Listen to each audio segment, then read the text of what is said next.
Hello, and welcome to Book 4, Chapter 24 of You Should Be Reading. This week, I'd like to talk to you about The Hunger Games. That's right, The Hunger Games. I finally got around to reading it. One of the 5 books on my to-be-read list from I Should Be Reading. I've got 2 down, 3 to go, making good headway. The Hunger Games. Now, lots of people know about this book. There was 4 movies done up about it.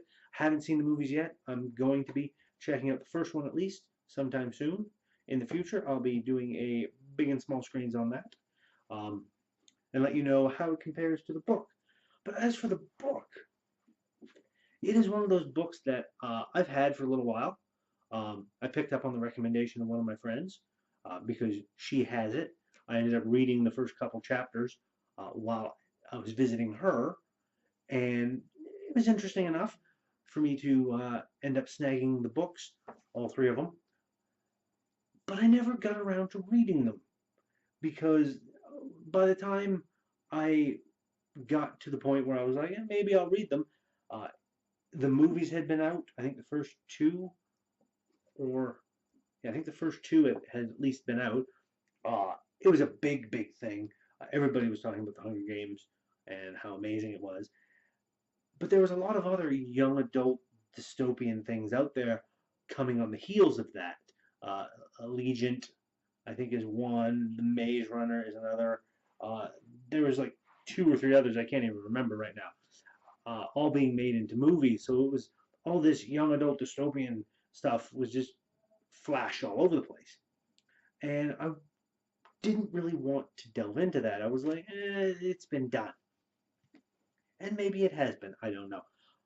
But this book, I finally forced myself to read it, and I enjoyed it quite well. It's very well written. A very quick read. It only took me about a week reading at work. Uh, the writing is definitely uh, aimed towards younger adults. It's very much written in that style. That reading it, I can be like, yeah, these are the thoughts of a younger person, definitely. Um, our main character is, of course, Katniss Everdeen. Uh, she's in one of the districts, the one that mines coal. She's looking after her coal. She's looking after her family, and ends up getting. She doesn't get chosen. Her youngest sister gets chosen to be a tribute in the Hunger Games, and she volunteers in her place in order to save her. And then somebody else she knows gets picked to be a tribute. They go off to the capital to compete. It's basically this big televised gladiatorial battle where all the people have to kill each other. Only one survivor wins, and that district gets more food. They're rich and famous for the rest of their lives, and fun things happen. So yeah, it paints. There's an underlying thread in this that paints what's going on as this massive society that's all centered around the capital and their control of the Hunger Games. And I couldn't help but thinking the entire time while I was reading it that even though I kind of know that in the end they like all rise up and rebel because of her, um, I couldn't help but thinking, why haven't they rebelled before this? Um, Even though they do mention that they have, and that's why the Hunger Games now exist. But I'm like, this is only happening because you're allowing it to happen.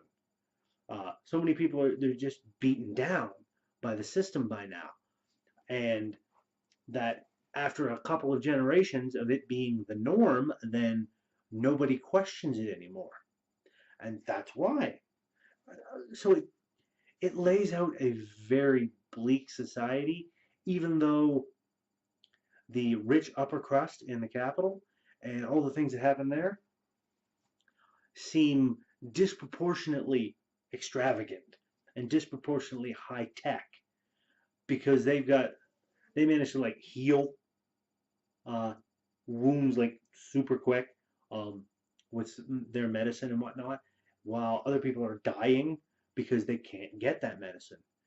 All in the other districts, it's such a disparity between the two. It paints a very vivid picture, and I can see why people like it. Uh, it is a really, really good book. I enjoyed it. I'm going to be checking out the other two books sometime in the future. I've got so much on my to be read list. I can't power through this because then I can't do uh, three episodes of You Should Be Reading close to each other, just being like, this is the first book and this is the second book and this is the third. No, I'll space it out more um, because I like to I like variety in my reading. But yeah, it's really interesting, especially when in the games our heroine Katniss and the other tribute Peeta, who is from her district as well, they start getting this whole star-crossed lovers story going on, um, which makes things interesting. Though one of the most interesting bits is how much, while I was reading it, they they start talking about the Hunger Games, and she's thinking about the Hunger Games and what's going on as being this will make good viewing. This will get the ratings up, uh, more or less, is how she's like thinking of things. That is like a game show or reality TV, and it's kind of frightening how true that is. That the sort of things here is like if this was reality TV, if it was legal to put people in an arena and have them fight each other to the death for fame and fortune, um, which in many dystopian societies and cyberpunk worlds and stuff like that they tend to have. But if that was legal now, it would probably get good ratings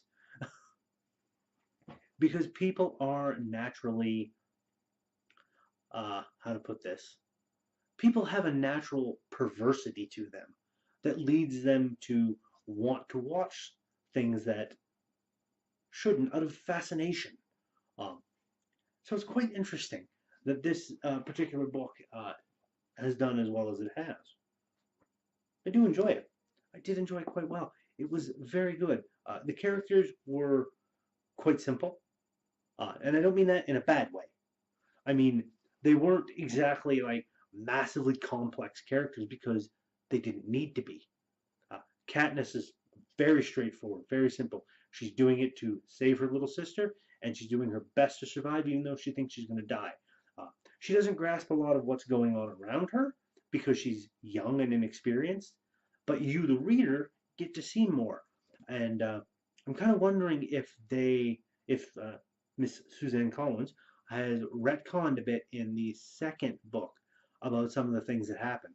Because it seems to me that some of the adults are kind of reacting to the events rather than having anything pre-planned out.